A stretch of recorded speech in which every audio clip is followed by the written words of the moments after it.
I absolutely for running back in the 17th round that was a 93rd percentile college dominator, 95th percentile yards per carry. Yeah. My second favorite McBride to draft this year. All right. Can you guys see this big board I have pulled up here? Yes, we can. All right, cool.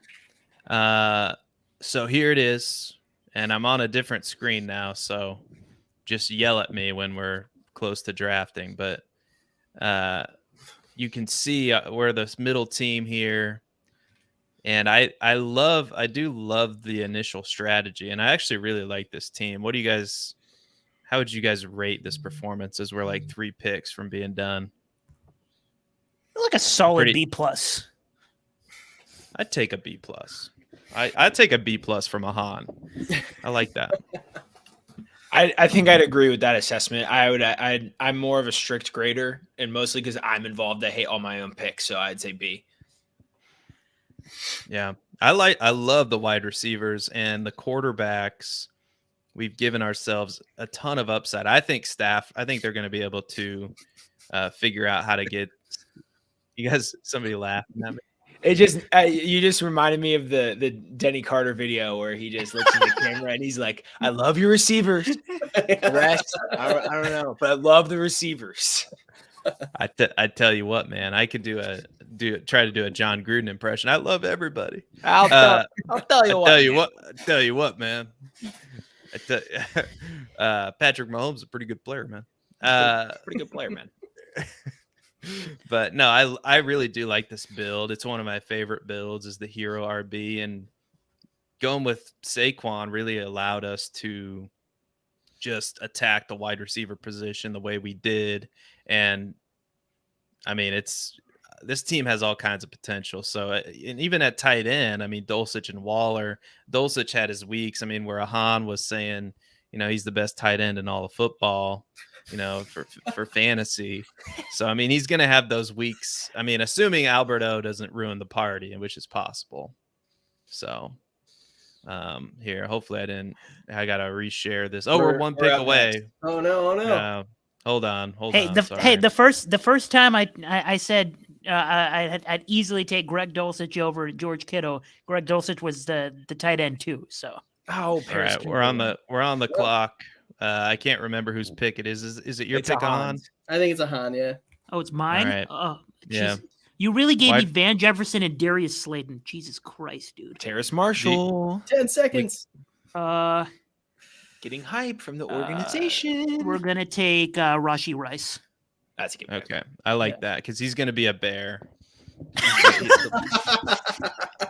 You said I like that, and I thought you were gonna give some actual analysis, and then you said because he's a bear. No, I read a mock draft the other day that Bears were gonna trade up, I think, into the second round and take. So I think he's gonna get good draft capital. I defer to Cody and some other analysts as far as rookies, especially this early in the game. But they think enough of him. I think he's going to get good draft capital, and if he winds up in a good landing spot with the Bears, I think that would be a fine pick at this stage in the draft. Fine upside shot to take. 96. What I was going to say. 96 percentile college target share. If anybody this late in the draft jumps out on the page with either 96 percentile college target share or someone who is 96 percentile yards per reception, like those are the kinds of guys that with a perfect landing spot could be a boom potential, like a Christian Watson, who is a crazy good athlete and landed with the Packers and boom, he won people leagues. So you need someone who jumps off the page in at least one metric like that, not someone who's just mediocre everywhere. So that's why I like Rice. Yeah, I was going to quote the college stats as well. He has 64th percent dominator rating. He's a good size. He plays really well. I was watching some of the film. I'm particularly interested in wide receivers, so I will scout some of them on film. He plays really well. He's really good at the catch point. He can blow by. He's got that burner speed. He plays really fluid, especially in his route running. I think he's going to be one of my, later second, third round picks. I'm not sure quite where he's going to go depending on draft capital, but he's going to be a guy I'm targeting in Dynasty for sure. And in Cody's leagues. In Cody's mock draft 2.0, he goes to the Chargers, and I would feel so excited about this team if he went to the Chargers. They're getting a deep ball. They're getting a deep threat in this draft, or in probably in the draft. There's not really a lot of them in free agency that are quality, but Eckler was literally on like NBC media podcast talking about how Mike Williams and Keenan Allen, their whole offense needs that person who can take the top off. And when Jalen Guyton went down, I mean, that was all they had. So they were kind of crippled there. So ask and you shall receive. I know they're talking about it within the walls of the organization, and Kellen Moore is going to want to go get his guy for that role. Rashee Rice could definitely be the guy. All right. We're on the clock. Mr. Babich, you are up. You want me to sort this? Well, we took Damian Harris, so no Pierre Strong hype here. We're at 5. 5 RBs. Yeah. Let's take Abani Kanda. Let's take a shot. Where's it? Running okay. back. Israel. Okay. I had to scroll down. I was like, oh no. That's somebody I recognize. I'm not 100% bought in on Deuce Vaughn as a prospect. That's kind of it. Nice. That's it. Nice. That's my take. No, Matt Babich putting Seth's money where his mouth is.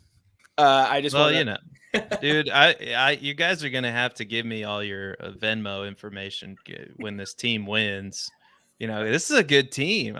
This team is either gonna. I hate to speak in generalities like this, but this team is either gonna be 12th or because I mean it could be like we only get production from our wide receivers because we do have 3 rookie running backs, and the quarterbacks could be it could be bad, but man, it could really hit too.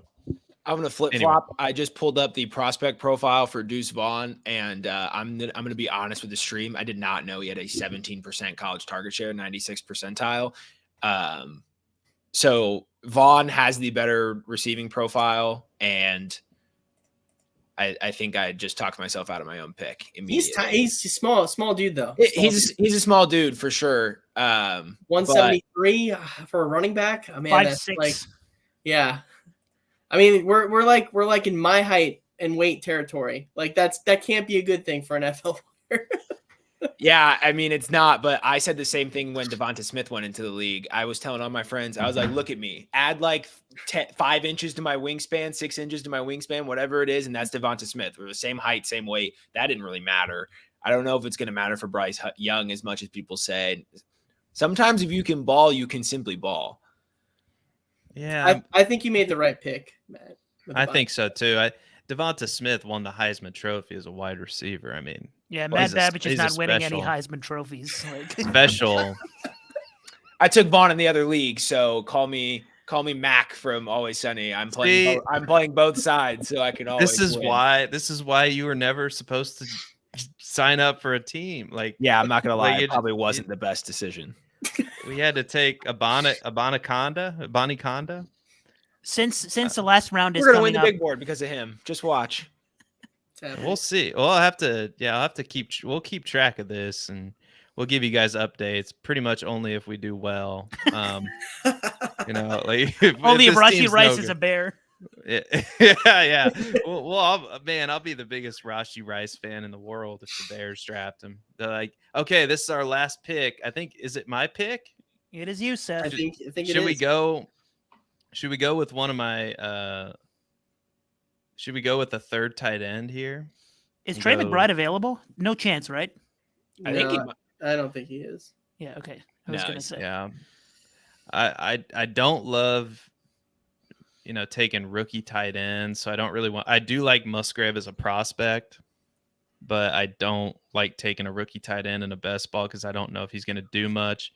Would you guys, just based on what we've got here, would it be because Foster Moreau is a sneaky free agent? I don't think you have to force tight end. You can take a running back with upside. Okay, all right. You thanks, but you've swung me here. Gus Edwards, Latavius Murray. Take Zonovan Knight and call it a night. With upside. Yeah, Zonovan Knight. Zonovan Knight. All right, call it a night. Knock it in. Yeah. All right. That is here. Let me bring up before we end this here. Let me I'll share the big board again, or the draft board. So we should be seeing it. And so now it's completely filled in. And so we only ended up, I know we talked a big game about going 3 quarterbacks, 3 tight ends. We only have 2, but I do like our 2. We still feel pretty good about this. Solid B plus. And this particular strategy, the hero RB, is this one that you guys are gonna utilize a lot in these best ball drafts? Yeah. Yeah, for it, I Ahaan. dig it. I Go like ahead. this team. Like it a lot. I think especially this year with there's so much uncertainty around like the whole dead zone area. It's each year provides sort of different scenarios during the offseason. Last year I was drafting a ton of 0 RB, and I think this year I'm going to be heavily hero RB just because we'll have Saquon up there, probably going to get some CMC exposure. Now that Jonathan Taylor is where he is, probably going to get a lot of Jonathan Taylor. So there's going to be opportunities for hero RB, especially because wide receiver is always deep. And my one complaint about our draft was going to be that we don't have like the quote unquote difference maker at wide receiver, but we have so much depth. Like we really have 7 dudes that could on any given day be the wide receiver 1 on the week. So I When Rashi like goes this to the draft. Bears, we'll have 8. We'll have 8, huh? Yeah. Justin Fields throwing the deep ball. Yeah. To Rashi Rice. I mean, they if anybody needs, I mean, it's the Bears, right? I mean, so yeah, I like this team. I think we got some good upside, especially at, well, I really like the Roshan Johnson pick. We're big on him at Player Profiler, and I do like the upside with the, like, I feel like we're really safe and with upside at the wide receiver. We got our hero running back. We have some upside shots with running back later on that we got, and our quarterbacks. I think it's going to really hinge on if we can get elite production out of our quarterbacks, but I think we can. Yeah, I So truly think we have a top 10 option in Trey Lance. And truthfully, I think we're going to see him start to go above Deshaun Watson at a certain point this offseason and even creep towards Dak. Yeah, because I was in the camp originally that Brock Purdy would, but he's coming off that elbow injury, and they're really not a timetable that I'm aware of as far as that getting better. So I think this team has too much invested in Trey Lance. Trey Lance is going to be the guy. He's going to get every opportunity, and I think he's going to prove that he gives that offense more upside. So I like that pick, and I stop sharing that now. So we'll get you guys out of here with a bold prediction, and also plug whatever it is that you guys want to plug. So we'll start with you, Ed, and we'll work our way around. Ed, what are you working on? And give us a bold prediction. So I'm currently writing a piece on redrafting the 2018 rookie draft, dynasty rookie draft. It's surprisingly, I mean, it's the Saquon Barkley draft, and that's why we took him right there. So he's one of the few players that has maintained his value very well. And if not, it's perhaps grown. So that's what I'm working on right now. And if I could part with, I guess, one bold prediction, and if we tailor it to the draft and how that went, I mean, Saquon Barkley finishes the RB1 is not really bold enough, I don't think. But that'll be my bold prediction, I suppose. I don't know. Saquon Barkley is the RB1 on the Chiefs. There you go. That's it. Ooh. Bold prediction. Wow. I definitely think his ADP that's crazy. I think Saquon Barkley's a first-round pick in my book. So We ain't gonna speed past that like you didn't just say what you just said. Oh, but Saquon Barkley to the Chiefs, man. Wow. Why not? Why not? That's right. That would be sweet. Fantasy GM Seth is very excited about Saquon Barkley to the Chiefs. Madden GM Matt is also very excited about Saquon Barkley to the Chiefs. Yeah, they'll make it work. Just void years. Just push the void years down the way. That's it. Yeah. Anywho, so I'm working on the 2017 NFL redraft, and that should be up pretty soon, in the next couple of days. And besides that, over the off season, I will be working with Player Profiler articles on doing research on other sports, bringing other sports to Player Profiler, not just NFL, but studying some MLB season props, MLB daily props, MLB best ball, NBA tournaments during the playoffs, some strategy for those. So if other sports interest you, not hockey, unfortunately, but if any of the other two sports that I'm writing about interest you, I'll be working a lot on researching those. So if you enjoyed the draft tonight and want to do drafts for NFL, NBA playoffs, MLB season, I'll be researching that, and some content will be coming from there. My bold prediction, I seem to have one, a new one every time I'm on the show, but I'll keep this one themed towards the draft. And a few years ago, I took a bet with a friend on where CeeDee Lamb will land, and he was so confident that there was no way Dallas was adding on offense in the first round, and I bet that CeeDee Lamb would land with the Dallas Cowboys. And I'm going back to the brand here. I'm saying Dallas trades up in the draft to reach on Jackson Smith-Njigba, and despite that, CeeDee Lamb still finishes as a top 10 fantasy wide receiver in 2023 because he's just that dude. Wow. Jerry Jones doing Jerry Jones things. What about Bijan? You think any chance they just go full out? There's always a chance that Jerry Jones sticks to the brand and just adds star power on offense. But yeah, the JSN one would definitely split the fantasy world, and I will be firmly on the CeeDee Lamb is still top 10 train if that happens. So I'd rather take the stance. Yeah. Mike McCarthy said today, I just want to run the damn ball. So not necessarily great for that take, but I would obviously be there for a CeeDee Lamb top 10 season. Apparently I need to make a pitch to actually start writing about hockey. So I'm a big hockey guy. So just a little fun fact about me. So maybe we'll see what we can put in the works there. We'll see what we can do. But for now, what I'm doing, hit a slight delay in putting out my article breaking down wide receiver, all the featured advanced stats and metrics on Player Profiler pages for receivers.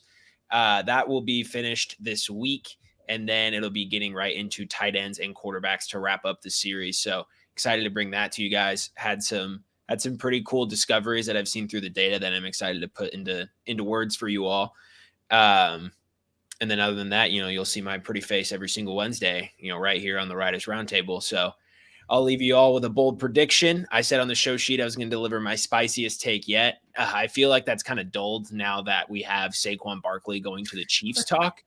I don't think I can quite beat that. But Sean Payton is taking over the Denver Broncos. I said I would save something on Courtland Sutton for later. Interestingly enough, if you look at the prospect profiles, the workout metrics and college numbers of Courtland Sutton and Michael Thomas, you will see that they are not actually that unsimilar.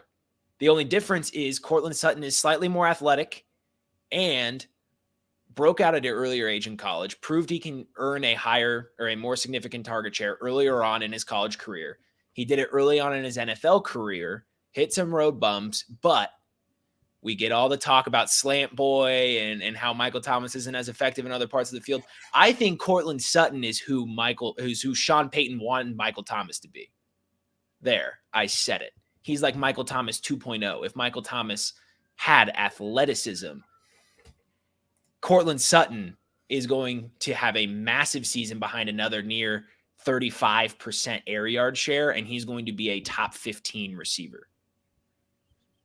I would be so for that because I could just gas up these tweets from week 3 of this season and act like I knew it all along. Absolutely. We never lost faith. Yeah. I mean, basically, Courtland Sutton's going to do this season what we thought he could do last season, essentially, right? Exactly. Because now we got a legit coach. I know they gave up a lot of draft capital to get him, but literally, if you ask me, I know this is probably going to sound crazy. That's kind of what they had to do. They were in a situation. I mean, they already traded for Russ. that contract's already there. You can't really do much with it. So they had to go out and see if somebody, and who else but Sean Payton could do this. Here, hold on. Let me figure out technology. There we go. Share. Yeah. All right. You guys can see that, right? Maybe. Yes. Okay. It's playerprofiler.com. This is the website. So when you go to this fantasy news and analysis, right? These are all the articles, all right? And I designed these. I know it's hard to believe, but I designed these thumbnails myself. That thumbnail is. They are. Let's clap it up because that thumbnail. Yeah, is you like incredible. that? You guys see? This is why they pay me the big bucks at playerprofiler.com is to design thumbnails with more volume, more cowbell. So yes, this is where you can see all of the work that Player Profiler, all the writers have to offer. And you could check this out for days, I think. Like Joe Beldner wrote this top 5 positional prospects piece. We got Joel Ybarra. Sorry if I'm butchering that name, Joel, but you doing some great work with wide receiver duos, tandems. And of course, we got some writers on the show tonight who will have some projects coming out here very, very soon. Edward DeLauter's covering Dynasty. This is a great article. I learned a lot from reading it. So you guys should definitely, if you want to take your game to the next level, you should check out this article section, or I guess it would be fantasy news and analysis on playerprofiler.com. And that's absolutely free. If you do want a paid way, if you're like, I can't get enough of this Player Profiler, which trust me, I know how you feel. You can sign up for the Dynasty all-in package on the playerprofiler.com. The link will be in the description here. As soon as this video ends, I'll go in and put it in there. You can use promo codes. They're out there. You could use Seth. You could use Matt. I think everybody's got one. Who all has a promo code? It would be Is the it just first me? I've heard of any promo code under my name. It's just you, Seth. Is it just me? Promo code. Oh, so I was the special man. They must think highly of me over there. So anyway, you can use promo code Seth. I think Cody has one. So anyway, that we have a little contest going on. It's promo code Seth. So that's my little plug. You might as well sign up for this now. I mean, you're going to anyway. So anyway, my bold prediction, right? I've already given you several. I mean, you guys are getting your money's worth. I already told you Rashee Rice is going to be a Bear. What else? I mean, David Montgomery is going to be on the roster. I mean, but these are all Bears takes. And Ed's kind of took the wind out of my sails. He said Saquon's going to the Chiefs, so I can't really say that Hopkins or Mike Evans is going to be on the Chiefs. So that's out. But I think you can. I mean, let's the all right. The realistic likelihood of Saquon going to the Chiefs. As a Giant fan, I would be heartbroken. So Cody Carpentier might be playing for the Dolphins next year. That might happen. He was talking. I mean, Mike McDaniel was right there. You guys should check that out on Cody's Twitter. But I'll stick with this bold prediction. I think Lamar Jackson is not going to be bad. Everything that I'm seeing and from, I know Eric DeCosta came out and made a statement today, like, we want Lamar back, and he said everything that he had to say, but it doesn't feel like this is going in a good direction. I think Lamar plays elsewhere, and I honestly really like the idea of him playing for the Falcons. So I'm going to stick with Jack Kavanaugh's prediction. I think he's going to be playing for the Falcons. And that is the bold prediction that I'll stick with. There we go. Man, almost an hour and a half in, gentlemen. That's a wrap. Any final words of wisdom? We had a great draft, guys. Perfect way to end the show. Yeah, we have nothing. All right, we've given it our all. I'm about to hit a plus 1,000 parlay. So Yeah. Woo! So who's on your parlay card? Basketball, Ahaan. Who's on the parlay card tonight? Ahaan's basketball takes are fire lately. Let's just throw that out there. Celtics need to close it out. I'm not hedging because I'm stupid. Yes. No, you're not hedging because you know you're going to win. That's not stupid. It's analytics. Confident. There you go. There you go. That's why we love you. All right, for me and myself, Matt Babich, Mr. DeLauter, Ahaan Rungta, you guys are the best. Can't thank you enough for coming on the show. Can't thank the Player Profiler universe enough for watching the show. Don't forget to click the like and subscribe button. And for all of us here, good night. Be safe. Good luck in your future endeavors. And we will catch you next week on the Roundtable. Don't miss it. Wednesdays at 7 p.m. Central. And I won't forget to hit the end screen. It might take me a while and I might have to stall, but I'm going to hit it right now. What a graceful close to the show, guys. Here we go.